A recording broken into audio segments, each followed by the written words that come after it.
Urat malu bak sudah putus, Kalina kini tak mau ungkap hubungannya dengan seorang berondong bernama Ricky W. Miraza.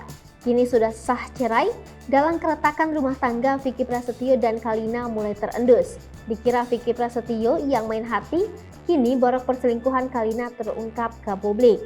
Vicky Prasetyo sendiri tanpa ragu membongkar aib mantan istrinya Kalina. Sang model diduga punya hubungan gelap dengan seorang aktor bernama Ricky W. Miraza.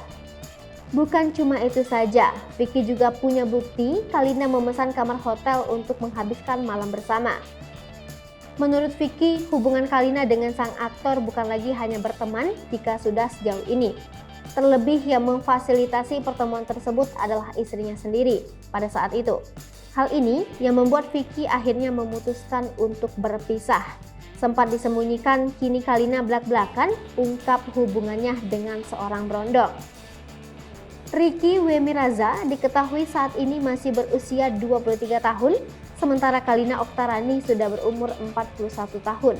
Kini setelah muncul di makam ibu Kalina untuk menemani sang kekasih, sosok Ricky W. Miraza mulai membuat banyak pihak penasaran. Banyak netizen yang menyebut hubungan Kalina dan Ricky W. Miraza hanya settingan untuk menuai banyak sensasi.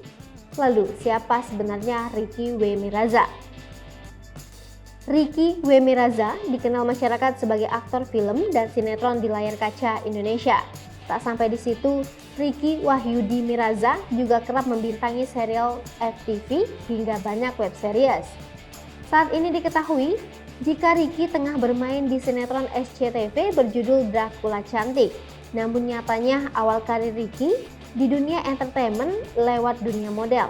Ia juga pernah menempuh pendidikan di salah satu sekolah model ternama Indonesia, RD Entertainment Agency Cibubur. Setelah meraih kesuksesan di dunia modeling, Ricky W. Miraza diketahui tak langsung terjun ke dunia sinetron, FTV, dan web series layar kaca. Dirinya diketahui memulai karir di layar kaca untuk membintangi banyak iklan komersil. Beberapa di antaranya seperti iklan handphone Samsung dan Vivo, GrabFood, Blibli, serta masih banyak lagi.